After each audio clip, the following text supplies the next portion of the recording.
To make fiber on this planet, first thing first, you need your Survival Multitool. And after you have your multitool, you can search for some plants. Like these ones here. You can see the options for cutting. And if you cut, you can see something is dropping here. Oh no. Print lost to suffocation. Mostly all the plants can drop the Fibrous Pulp, like this one or this one.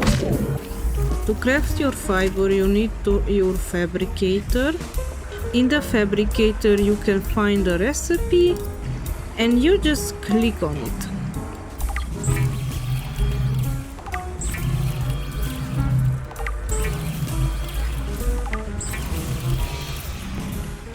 And now, as you can see in your inventory, you have fiber. Fiber can be useful for a lot of recipes here. So it's very useful to know how to craft it.